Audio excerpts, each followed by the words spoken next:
That's my news wrap.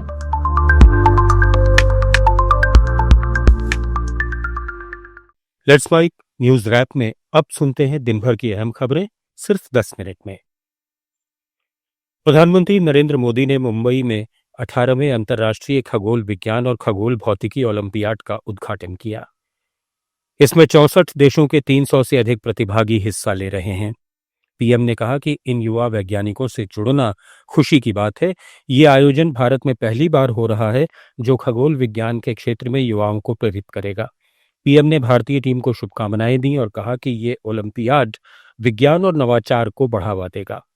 इसमें छात्र खगोलीय अवलोकन और शोध संबंधी स्पर्धाओं में हिस्सा लेंगे। It is a joy to connect with more than 300 shining stars from 64 countries.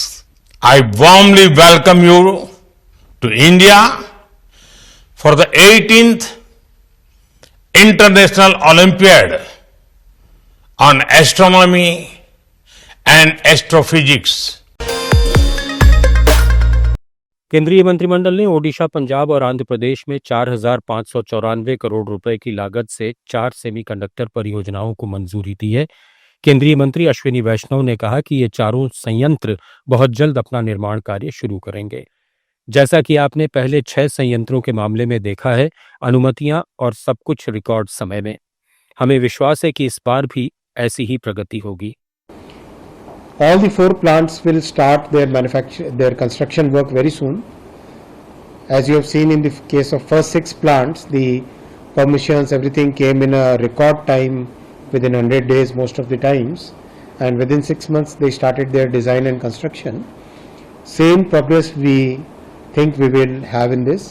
Honorable Chief Minister of Andhra and Honorable Chief Minister of Odisha, they just spoke with me. They thanked Honorable Prime Minister and they committed that they will start the construction work in record time. Both of them committed that they will start the construction work in record time. I just came after speaking to them. Supreme court ने Delhi NCR में 10 साल पुराने diesel और 15 साल पुराने petrol वाहनों के मालिकों के खिलाफ कोई दंडात्मक कार्रवाई नहीं करने का अंतरिम आदेश दिया है। जस्टिस बीआर गवई की अगुवाई वाली पीठ ने यह फैसला एमसी मेहता मामले में पर्यावरण से जुड़ी याचिकाओं की सुनवाई के दौरान किया। दिल्ली सरकार ने 1 जुलाई से ऐसे वाहनों को पेट्रोल डीजल देने पर रोक लगाई थी और इसमें चालान और वाहन जब्ती की भी बात थी। हालांकि 2 दिन बाद 3 जुलाई को यह नीति वापस ले ली गई थी। मध्य प्रदेश में सरकारी भर्तियों में अन्य पिछड़ा वर्ग के 13% पद होल्ड होने के मामले में सुप्रीम कोर्ट ने एमपी सरकार को फटकार लगाई है। कोर्ट ने कहा कि एमपी सरकार सो रही है क्या? ओबीसी के 13% होल्ड पदों पर 6 साल में क्या किया? याचिका एमपी पीएससी के चयनित अभ्यर्थियों ने लगाई जिनको नियुक्ति नहीं दी जा रही है। मध्य प्रदेश सरकार ने 29 सितंबर 2022 को एक नोटिफिकेशन जारी किया था जिसे कोर्ट में चैलेंज किया गया है। मद्रास हाई कोर्ट ने तमिलनाडु में सार्वजनिक स्थानों पर शराब पीने और हंगामा करने की रोकथाम के लिए पुलिस को नियमित गश्त करने का आदेश दिया है। जस्टिस कृष्णन रामासामी ने कहा कि हर थाना प्रभारी का ये कर्तव्य है कि वो शराब की दुकानों के बाहर या सार्वजनिक स्थानों पर लोगों को शराब पीने से रोके। कोर्ट ने डीजीपी की तारीफ की जिन्होंने तुरंत एक सर्कुलर जारी कर अधिकारियों को इस समस्या से निपटने के लिए कदम उठाने को कहा। राजस्थान में टोंक के मालपुरा दंगा मामले से जुड़े एक केस में सांप्रदायिक दंगा मामलों की विशेष अदालत ने सभी 13 आरोपियों को संदेह का लाभ देते हुए बरी कर दिया है। अदालत ने अपने फैसले में पुलिस जांच पर सवाल खड़े किए। अदालत ने कहा, इस मामले में 3 जांच अधिकारी रहे, किसी ने भी मामले की ठीक तरह से जांच नहीं की। मालपुरा में 2 संप्रदायों के बीच दंगा हुआ था। इसमें एक पक्ष के 2 और दूसरे पक्ष के 4 लोगों की मौत हुई थी। दोनों पक्षों की ओर से मामले दर्ज कराए गए थे। इसमें कुल 22 आरोपी थे। 7 आरोपी 2016 में ही हाईकोर्ट से बरी हो चुके हैं। हैदराबाद की गोपालपुरम पुलिस ने नकली सरोगेसी और बाल तस्करी रैकेट का भंडाफोड़ किया है।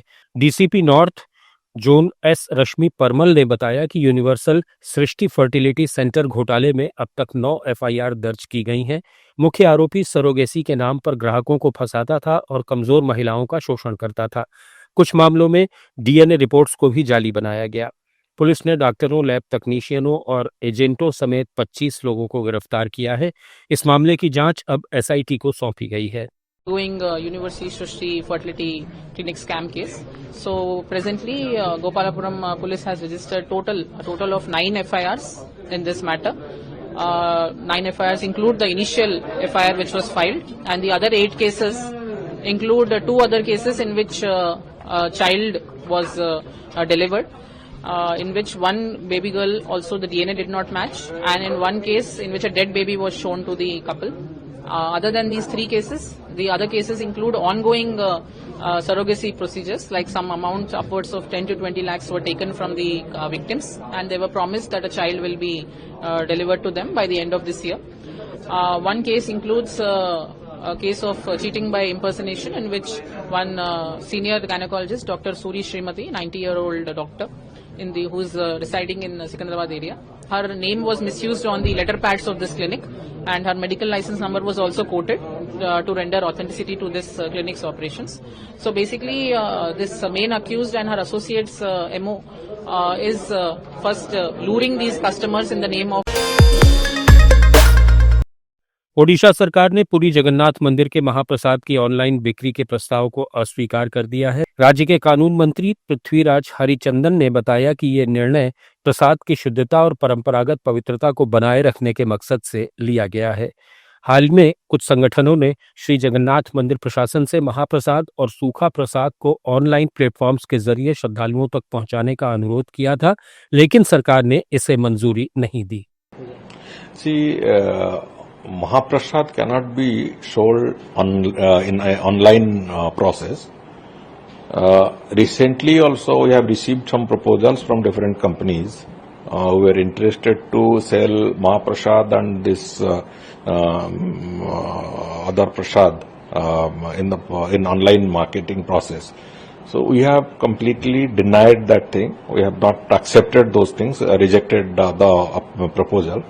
Even the temple administration as well as the government, we have rejected the proposal, keeping that in view that Mahaprasad is having its own sanctity.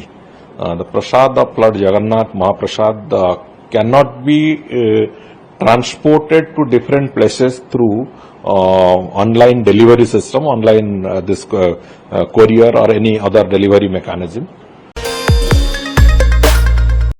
Amritsar police ने नशे के खिलाफ अभियान में बड़ी सफलता हासिल की है।